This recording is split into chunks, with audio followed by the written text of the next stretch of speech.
Corona virus نے پوری دنیا میں تباہی پھیری ہوئی ہے اور پاکستان کی اکانومی کے اوپر بھی اس کے اثرات ہو سکتے ہیں. خدا کا بہت بڑا کرم ہے کہ یہاں پر اتنا بڑا پھیلاؤ نہیں ہے. سندھ کے اندر پیشنٹس آئے ہیں اور وہ ایران کے راستے اور کچھ اور ممالک کے راستے گھوم پھر کے ان کا کہیں نہ کہیں سلسلہ جو ہے وہ ایران والی سائڈ سے جا ملتا ہے. بلوچستان کے راستے کچھ لوگ آئے ہیں زائرین اور ان کے اوپر بھی شبہات اور سوالات اٹھ رہے ہیں. کیسے اس چیز کو انشور کیا جائے کہ یہ سپریڈ نہیں ہو پاکستان میں؟ نان پولیٹیکل کویسچن، یہ ہمارا قومی مسئلہ ہے، سب کے لیے ایک جیسا دل کے عزیز ہوگا کہ یہاں پھیلاؤ نہ ہو. قومی مسئلہ ہے، لیکن ندیم میں ایک چیز یاد دلانا چاہتا ہوں تمام ناظرین کو جو آپ کے دیکھ رہے ہیں. آپ کلاس دیکھ لیں. ناز بلوچ نے بڑا ریلیونٹ کویسچن پوچھا کہ 1.1 ٹریلین تھا سرکولر ڈیٹ، آپ نے 500 بلین سے 600 بلین کے اضافی الیکٹریسٹی اور گیس چارجز کے مد میں بھی لے لیے پچھلے 1.5 سال میں، اور پھر 1.9 ٹریلین کیسے پہنچ گیا؟ اس کا جواب آپ نے سن لیا. وہ آصف زرداری ڈالتا تھا، وہ فلانا یہ کہتا. یہ جواب ہے. میں صرف ریمائنڈ کروانا چاہتا ہوں. دوسری بات میں علی کو ریمائنڈ کرانا چاہتا ہوں، یہ فائنینس ایڈوائزر سے یا اپنے پرائم منسٹر سے یہ کمٹمنٹ کروا لی. یہ انہوں نے کب کہا کہ سود کے نظام کو ہم ختم کریں گے؟ کب کہا ہے؟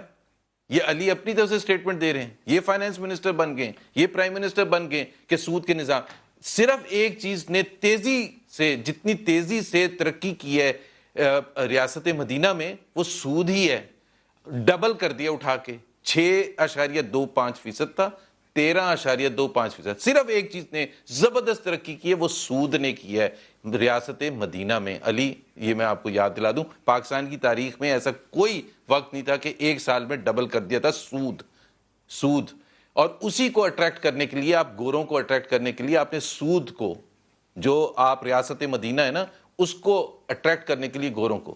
جہاں تک کرونا وائرس کا تعلق ہے، بالکل میرا خیال ہے اس میں ہمارے ہاں اس طرح سے ڈیبیٹ اور اس طرح سے بات نہیں ہو رہی جتنی بات ہونی چاہیے. حکومت کا بھی فرض ہے، لیکن اپوزیشن کا اور میڈیا کا سب کا فرض ہے کہ اس کو، میرا خیال ہے ہم نے ابھی تک کنفرنٹ صحیح طریقے سے کیا ہی نہیں. اچھی بات تو یہ ہے کہ اگر سب کچھ انڈر کنٹرول ہے تو بہت اچھی بات ہے، but I don't think so that is the issue. جتنی تیزی سے دوسرے کنٹریز میں ایک دم سے اسپریڈ ہوئے 1 مہینے 2-3 ہفتوں میں، تو اس حوالے سے کیا ہم نے تمام انتظامات، آئی ڈونٹ نو آپ میں سے کون فٹ بال فالو کرتا ہے. فار ایگزامپل وہ ریلیجن کی طرح ہے. یورپ میں 80,000 کے اسٹیڈیم خالی پڑے ہوئے ہیں اس وجہ سے کہ انہوں نے فیصلہ کیا ہے کہ even as good a thing as football, وہ عوام کو وہاں نہیں آنے دیں گے تاکہ ان کو یہ سپریڈ ہونے کا خطرہ ہے. یہ میں صرف ایک ایگزامپل دے رہا ہوں. سو میرا خیال ہے چاہے وہ سندھ کی حکومت ہے، وفاقی حکومت ہے، صوبائی حکومتیں ہیں، اپوزیشن ہے، میڈیا ہے، اس کو تھوڑا سا زیادہ ڈیبیٹ کرنا چاہیے. لوگوں کو بالکل بتانا چاہیے یہ کتنا سیریس ہے، اور اس کے جو اکانومی پر اثرات ہوں گے وہ بھی کوئی اچھے نہیں ہوں گے.